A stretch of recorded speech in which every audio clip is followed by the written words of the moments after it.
Assalamu alaykum. Kitap o'qish munbiri Avlodlar to'rbetiga xush keldiniz. Mening ismim Nuriya Rahman. Hammamizga ma'lum, xalqimiz naqshi usul musiqalarga to'limi herisman. Albatta, men shularning biri. Yalqın Rozning nayta danlıq bir so'zi bor. Ya'ni naqshi usul bizning boyligimiz, ammo barligimiz emas. Bugün qo'limda Yalqın Rozning "Men nemishqa obzor yozma" nomli maqola obzorlar to'plami. Diqqatingizga sundig'im, bizga qandaq artistlar kerak? Xo'sh. Bizga qandaq artistlar kerak? Men Jungo millatlari jurnaliga xosishib qilayotgan bizga qandaqlar kerak degan yo'nalishdagi muhokama temasida ilgari bizga qandaq dadalar kerak deb bir parcha maqola yozgan edim.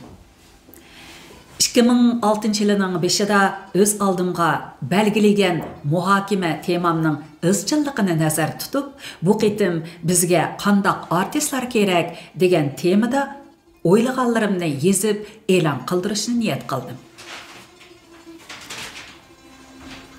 Men 2006-yili planliq ham bosqichli holda dastlab Şinjan televiziya stansiyasi 5-yurish kanalining Madaniyat Bo'stoni maxsus programmasida o'tkazilgan ziyolilarning burchi to'g'risidagi suhbatda ziyolilar qatlami bilan sarxillar qatlami bir millatning parasat tipli kishilari bo'lib, ular jamiyatning taraqqiyotida o'ynaydigan roli nag'ma-navo kasb qilgan mahorat tipli kishilarning rolidan alohida muhim bo'ladiganligini. Shunga avam mahorat tipli kishilarning mahoratlariga maftun bo'lish bilan cheklanmay, jamiyatdagi ideyaviy fikr iqimining shakllanishi va o'zgarish yasashiga turtki bo'ladigan ziyolilar qatlami bilan sarxillar qatlamining tafakkur ushqunlariga yetarlik ko'ngil bo'lish zarurligi haqidagi qarashimni o'tirg'a qo'ygan edim. Arqadan Atiyazda Ili Daryosi jurnalining shu yillik 3-sonda dangliq usul rejissyori Kurash Rajabning suhbat jarayonida ifodalagan qarashiga qarata Kurash Rajabga ochiq xat nomli maqolamni e'lon qilib, bir millat nag'ma-navo naqshi usul jihatda har qancha taraqqiy qilsa-mu, millatning cho'ng kichik a'zolari san'at desa jinini bergudak darajada san'at mastonasi bo'lib ketsa-mu, bundaq millat ikkinchi bir millatning nazarida hargizmi raqobat obyekti hisoblanmaydiganligini. Bugungi raqobat dunyosida biz hozirlash zarur bo'lgan eng muhim masala raqobat sahnasida ro'bro tura oladigan hayotiy iqtidor ekanligini o'tirib qo'ydi. 8-oyda Urumchi shaharlik televiziya stansiyasining Chin yurakdan chin so'zlar maxsus programmasida nag'ma-navo va millat saposi temasida riyosatchi Elnur Ibrohim bilan yarim soat suhbat o'tkazib, nag'ma-navoga, naqshi usulga ziyoda berilish bir millatning tushkunlashganligining ifodasi. Nag'ma-navo, naqshi usul bizning boyligimiz, ammo borligimiz emas degan ideyani sharhladi.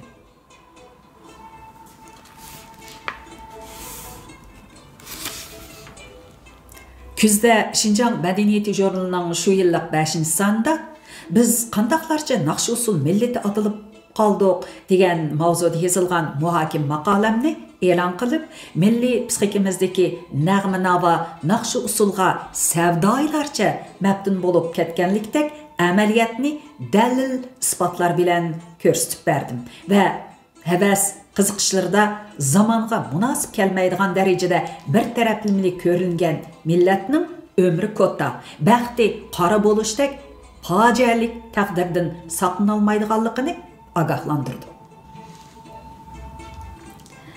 Bu maqolam 11-oyning 20-kuni Markaziy xalq radio stansiyasining Jungo'g nazar programmasida doktor Fatihul Muhammadning ijrosida to'liq anlatildi. Men 2006-yili ko'ngil bo'lib muhokama qilgan temamning izchillik ehtiyoji sababidan Bu qitim bizga qandaq artistlar kerak degan temadagi mulohizamni yezib, milliy o'zlik eng kuchlik, milliy kimlik qarashi ro'shan, kishilik qadr-qimmatini a'lo biladigan, san'atkorga xos g'ururga ega artistlar kerak degan murojaatimni bildirishga tirishdim. Bu deganlik hargizmi bizning san'at sohamizda bu xildagi artistlar yo'q deganlik emas, faqat kam deganlik. Agar biz san'at sepimizdagi soni shuncha bala ko'p artistlar qo'shinining sifat safosi haqida faqat mulohiza elib bormasak, bu madaniyat muhitimizdagi normalsizlik hisoblanadi. Tafakkuri sazgur, ijtimoiy inkas iqtidori kuchli, sog'lom ruhga ega bir millat o'zining hamma ishlariga o'xshamagan nuqtadan ko'ngil bo'lishi, nazar og'dirishi kerak. Bizda ilmiy yo'sinda elib berilgan mulohiza tanqidlarni tishlab tortdi, ziddiyat teridi deb tushunadigan. Samimiylik bilan to'g'ri, obyektiv, ilmiy, odil holda maqtab, madilab, muayyinlashtirsinmi? Odamni maqtash feodallik ko'n qarashdan kelgan kasallik deb ahmoqona holda fatvo o'qiydigan bema'ni tushuncha saqlanmoqda. Bundaq tushuncha bir bo'lsa, nima deyotganligini aniq bilmaydigan nodonlarning, bir bo'lsa masalalarga haqiqat nazari bilan qarashga ojizlik qildigan zaif ruhning mahsuli. Ilmiy ong'a ega bir tarbiya ko'rgan odam muhokama qilinayotgan masalaga olijo'qi gaplari bilan cheklama qo'yishga kuchimay, ilib berilayotgan muhokamaning asoslarining yetarli yoki yetarsiz ekanligiga bakrak ko'ngil bo'ladi. Shubhasizki, ilm sohasida yetarli asosga ega har qanday kishi o'z qarashini o'tirg'a qo'yishga huquqli.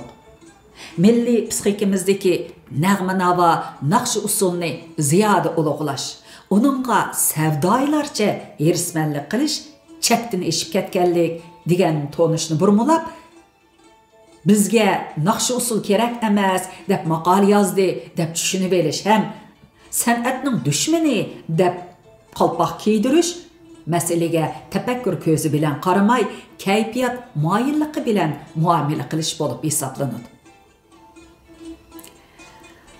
Gumanitar o'qishliq nomli kitobda din, fan, san'at insoniyatning uch cho'ng ruhiy to'vriki. Bu uch cho'ng to'vrik insonning ruhidan iborat donqonni tampon holda ko'tarib turgan mustahkam uch putga o'xshaydi deb tushuntirilgan. Shunga uch cho'ng to'vrikning uch mustahkam putning biri bo'lgan san'atga kerak emas deb muomala qilish sepi o'zidan nodonlik hisoblanadi deb qarayman. Fan chinliqqa va haqiqatga, din oqko'ngillik va samimiylikka, san'at go'zallikka talpinadi. Bu uchi o'xshashlar insonlarning ruhiy intilishi bo'lib, birimi kam bo'lsa bo'lmaydi. Biri yana birining o'rnini basa olmaydi. Fanga sal qarsa insonlarning moddiy taraqqiyoti to'xtaydi. Diniy e'tiqodga sal qarsa insonlarning ruhiy dunyosi gumron bo'ladi. San'atga sal qaralsa insonlarning ma'naviy dunyosi qurg'oqlashib ketadi. Moddiy qimmat, ruhiy qimmat va ma'naviy qimmat insonlar o'xshashmagan darajada ahamiyat beradigan zarur narsalar hisoblanadi. San'atga bo'lgan savdoilarcha herismanlik bo'lsa, boshqa gap. San'atning roli va qimmatiga bo'lgan tonish bo'lsa, u boshqa gap. San'atning roli va qimmatiga inkor qilish pozitsiyasini tutgan bir qalamkash hargizmi bizga qanday artistlar kerak deb ko'ngil bo'lib muhokama qilib yurmaydi. Bizga qanday xarakterdagi san'at kerak?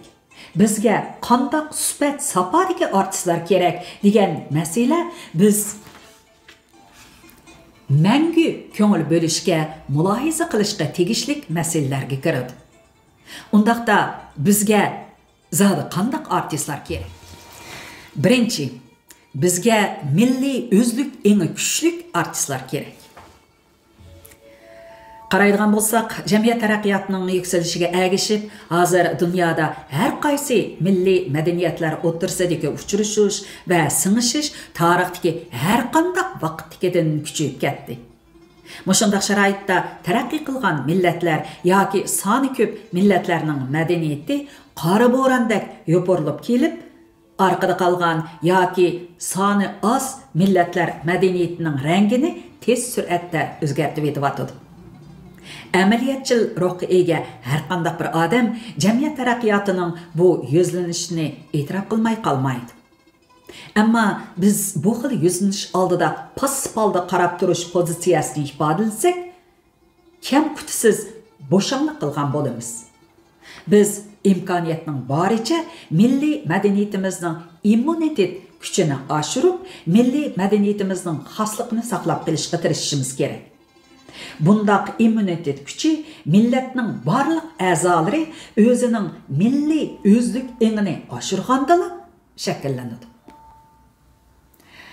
Mushu ma'nodan aytganda bizning artistlarimiz milliy o'tmish, milliy turmush, milliy odat, milliy ruh, milliy orzu zaminiga yildiz tartgan saf milliy san'atning ijodchilari va ijrochilari bo'lishni sharaf va muqaddas burch deb bilish lozim. Patimaning ko'ngliki 80 yerda yomiqi degandek, bizning quyuq milliy aloyidlik ega naqshi usullarimiz hargizmi boshqalarning san'atidan elib kelingan purushlardan yamoq selinib, aslini bilgili bo'lmaydigan sholg'ut san'atga aylanib qolmasligi kerak. Biz uchun aytganda doktorluq bir oddiy podichining bepoyon to'g'raqliq jangalda aytgan mungluq naqshisi Yevropaning hashamatlik zallarida o'rinlangan saltanatli simfoniyalardan afzal. Qashqarning qaymoqchi qizining beshidagi gilam do'ppisining guli, Angliya ayol podshohi Elizabetning beshidagi shohliq tojga qo'ndirilgan ko'zni chaqintadigan bebaho olmosdan afzal. Turpalliq Karizchi bovayning kishilik hayot haqidagi oddiy hikoyasi Koreyaning talay televiziya teatrlaridan afzal. Yuzlari oftobda qariyib ketgan eliliq dehqonning binamdagi so'g'uq qora tashning ustida achchiq muhorkisini sho'rab o'ltirib, ufqqa petayotgan kashki quyoshning adoqqi nurlariga uzoqdan uzoq tikilib turgan o'ychan holati Rodinning dunyoga mashhur mutafakkur degan haykalining obrazidan afzal. Bizda vatqan immunitet kuchi dal mana mushundaq o'zining milliy an'anasini va milliy meroslarini ko'z qarchug'idak qadrlaydigan, qaynab turgan milliy o'zlik emidan keladi. Agar xilma-xil madaniyatlar tinimsiz zarar tarqitib turayotgan mushundaq sharoitda artistlarimizda tavranmas milliy o'zlik emi shakllanmaydi ekan, Latin usuli bilan Uyg'ur usuliga muomala qilganda o'zining san'atini nuqul holda boshqalarning go'zallik o'lchami bilan o'lchaydigan ahvol umumlashib ketadi. Oqibatda xalqlarning moda bo'layotgan naqshi usullari bizning ingimizda san'atning oliy namunasi bo'lib qoladi. Milliy madaniyatimizning rangining o'zgarib ketishi mana mushundaq psixikaning shakllanishi bilan tanga boshlanadi. Bundaq ahvolda boshqalarning san'ati ko'zimizga nuroniy ko'rinib, o'zimizning san'ati xunuk ko'rinishga boshlaydi. Oqibatda har kim hele Irlandiyaning, hele Ispaniyaning, hele Hindistonning, hele O'zbekistonning san'atidan bir ikkidan yamoq elib kelib, milliy san'atimizga o'z xohishi bo'yicha yamoq selib, uni Patimaning ko'ngliga aylantirib qo'ydi. Şuna biz artistlarimizga har qanday ahvolda milliy o'zlik engini bo'shashmay kuchaytirishni tashabbus qilamiz. Milliy o'zlik engi ojizlaydi ekan, milliy madaniyatning rangi o'ngishga boshlaydi. Esimizda bo'lsinki, bugungi dunyoda milliy madaniyatlar shiddat bilan qo'shilayotgan, bir-birini zaratlayotgan bo'lsa-mu, ammo zamonaviy insonlar yanala rangi o'ngmagan, xosligini yo'qotmagan saf milliy madaniyatlarni ko'rishni, onundan zo'qlanishni, ilhom elishni arzu qiladi.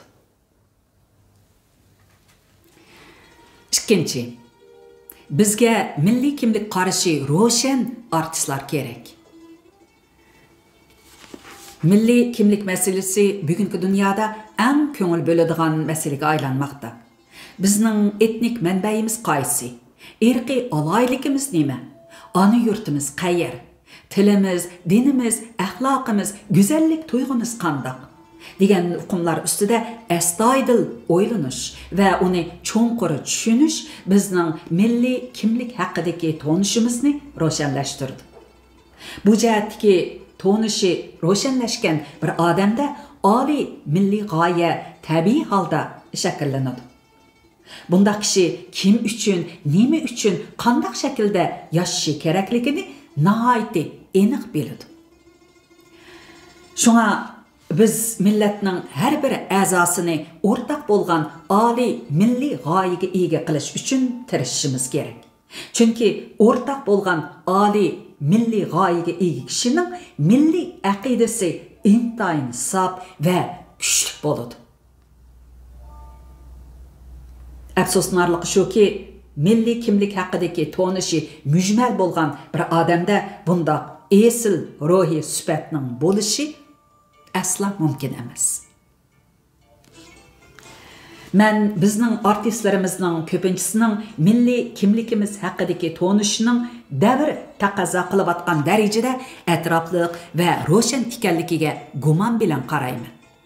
Ularning sahna ekranlaridagi, so'rin suhbatlardagi so'z bayonlaridan ko'pinchisiga bu jihatda gumon bilan qarmaslikqa amalimiz yo'q. Esimizda bo'lsinki, sahna va ekranlarda badam doppini kiyib, belini bog'lagan, atlas ko'nglakni kiyib, lapar o'ynagan holda ko'ringan kishilarning hammasidala xalqimga rahmat deb yog'lama eg'izlik qilib, millat, xalq haqida hayajonlanib, bir-ikki eg'iz so'zlab qo'ygan kishidala milliy kimlik haqidagi tonish shakllangan bo'lavermaydi. Milliy kimlik haqidagi tonish bir mukammal tushuncha, hargizmi quruq hayajon emas yoki shaklan qiyofat emas. Men artistlarimizning milliy kimlik haqidagi tonishini shakllantirishga yetarlik zehn va vaqt ajratishni umid qilaman. Sistemalik izlanmagan va tarbiyalanmagan ahvolda bu xil tonishning atrofliq va ro'shan holda shakllanishi mumkin emas. Bunda zo'r tonish shakllanmagan artist sahnada yugurib yurgan badiiy qo'rchoqdan boshqa narsa emas. Üçüncü, bizga kishilik qadr qimmatini a'lo biladigan artistlar kerak. Shubhasizki, kishilik qadr qimmat insonning shaxsiyati nuqtasidan aytganda eng oliy boylik. U hayotdanmi muhim. O'zining kishilik qadr qimmatiga sal qarash yoki uning bilan o'ynashish safasi eng tuvan odamlarning odati. Kishini o'kindirdigani shuki, o'zining kishilik qadr qimmatiga sal qarash bugungi jamiyatda umumyuzlik degidek saqlanayotgan axloq masalasi bo'lib qoldi. Bu qandaqdir artistlarimizda saqlanayotgan masala emas. Gap artistlarimiz ustida ketayotgan bo'lg'ach, men artistlarimiz orasida bu jihatda ko'rilgan tipik misol orqali ularning qadr qimmat engini texim uyg'otishni maqsad qildim. Günümüzdeki dаңlıq yazğıcı Dingangning buningdan 10 necha yillar ilgari yozib e'lon qilgan Jiroq sharqda ko'rganlarim nomli adabiy axborotida kishini o'ylantiradigan mundaq bir tafsilot so'zlangan. Abdur 1990-yıllarning 5-ida sobiq Sovet ittifoqida yuz bergan siyosiy yertevrashdan keyin mustaqil bo'lgan Rossiya Federatsiyasiga qilgan Jiroq Sharq rayonidagi sayohati jarayonida ko'rgan his qilganlarini bayon qilib kelib, Xarbindagi bir kichik bazmixonada ko'rgan ahvolni qistirib o'tadi. Abdurning yozishicha, bazmixonada Jungoli qizlar bilan Jungoga pul topqili kelgan Rossiyalik qizlar moda naqshlarini aytib va xilma-xil usullarni o'ylab, Xarbinlik boyvachchilarning as ho'shini ram qilib oladi. Bu boyvachchilar seriq çaşları yaltırab turadigan bu Rossiyalik sahip Jamal nazininlarning yerim yalang'och badanlariga maftun bo'lib va ishqiboz qiliqlariga mast bo'lishib xudini yo'qtidi. Hayajonlangan boyvachchilari bu qizlarga bas-basda gul sovg'a qilishdi. Ajablanarliki, Rus qizlari o'zlariga tutilgan gullarni pokayga opirib pulga tegishmaydi. Jungoli qizlar bo'lsa pulga tegishib etib chiqib ketadi. Abdur pokaydagi xonimdan sababini so'raganda, u xonim Rus qizlarining hammasi haq sovg'a qilgan gullarni chamadoniga selib, o'z eliga elib ketadi degan. Va bu gullarning bir necha kundala quruq cho'pga o'xshash qurib ketishiga qaramay, ular yanala go'hardak e'tiborlab saqlaydi ekan deb qo'shimcha qildi. Abdur Jungoli qizlar bilan Rossiyalik qizlarning o'zlariga taqdim qilingan gullarga tutgan farqli pozitsiyasidan ikki millatning madaniyat qatlamini va gumanitar ruhini ko'rib olganligini aytdi. Abdur gez kelsa ippet sodisi qilmaydi degili bo'lmaydigan ashu Rossiyalik qizlarning vujudida chaqnagan o'zini qadrlash ruhining ushqunidan qattiq ta'sirlandi. Taqdim qilingan gul ko'ngilning simvoli ekanligi hammaga ayon. Bir odam yana bir odamga gul sovg'a qildi deganlik, kishilik qadr-qimmatini qildi deganlik. Odam do'st, qarindosh deb bilib hurmat qildi deganlik. Bir odam sizga mana shunday hissiyotda gul taqdim qilsa, so'yinmay tura olamsiz. Agar normal kishilik qadr-qimmat to'yg'ingiz bo'lsa, cho'qim so'yinasiz. Bu xil qimmatli ko'ngilni qadrlaysiz. Onunga rahmat aytasiz. Agar o'zingizga sovg'a qilingan gulga oshko'zlik bilan boshqacha muomala qilsangiz, dal o'zingizni qadrlamagan bo'lasiz. Haq sizni qadrlab gul sovg'a qilsa, siz u gulni pulga tegishib atsangiz, o'zingizga ziyon yetkazgan bo'lasiz. Aniqroq aytganda, o'zingizni qadrlamagan ham haqni hurmat qilmagan bo'lasiz.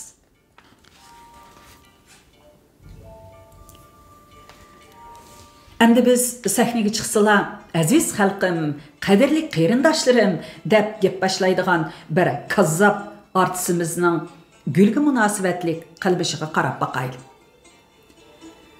Bizning xelala nomi bor bu artistimiz o'zining san'at kechiligini o'tkazib, aylanib Janubiy Shinjongdagi bir nahiyaga borganda, oq ko'ngil xalqimiz uningga bo'lgan tilak va hurmatini ifodalab, o'yin jarayonida uningga bir necha dasta gul sovg'a qilgan.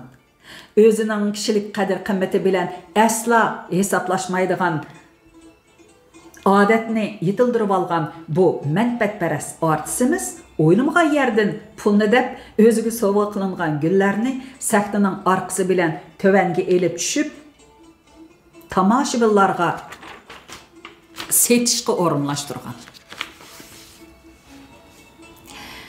Bu ish takrorlanish jarayonida sezilib qilib, bu artistimiz gul o'rniga chalma kesakka duchor bo'lgan. Demak, oq ko'ngil tomoshabinlar o'zlarining ahmoq qilinganligini bilgandan keyin u artistni tikirib tashlab etgan. O'zining kishilik qadr-qimmatini a'lo bilish odati yo'q odam oxirgi hisobda mana shunday oqibatga qoladi. Bu hammamiz uchun bir ibrat. Shunga bizga kishilik qadr-qimmatini a'lo biladigan, onun uchun moddiy manfaatlardan ikkilanmay voz kechalaydigan, nomus tuyg'usi kuchli artistlar kerak.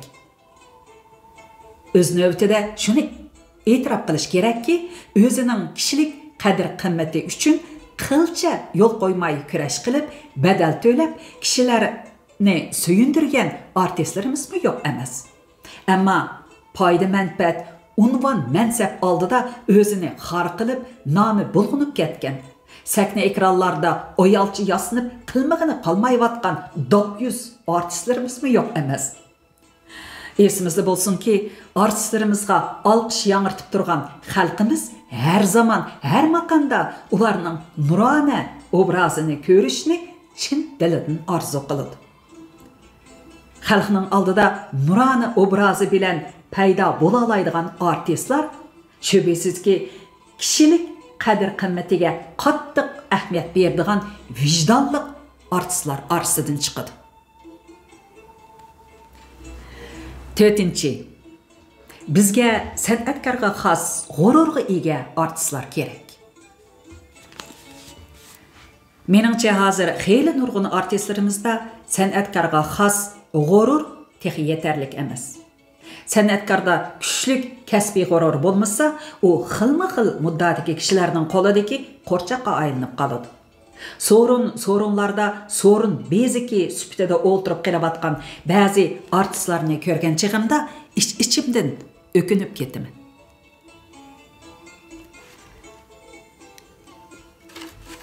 San'at sohasida Beethovenning san'atkorga xos g'ururi haqidagi hikoya 200 yildan buyon ta'riflanib kelmoqda.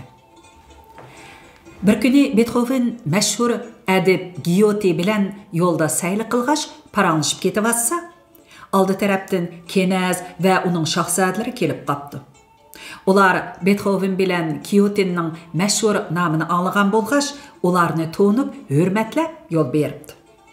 Bu chaqda Beethoven ularni pisantiga olmay, shirninkidek hayvatlik beshini ko'tarib, mardona qadam tashlab yo'liga mengib beribdi.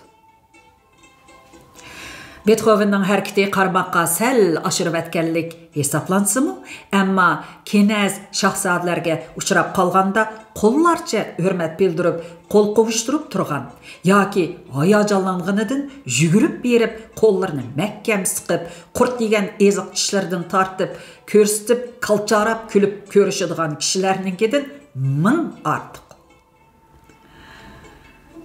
Beethovenning san'atkorga xos bundaq mag'rurona g'ururidan o'ginishga arziydi.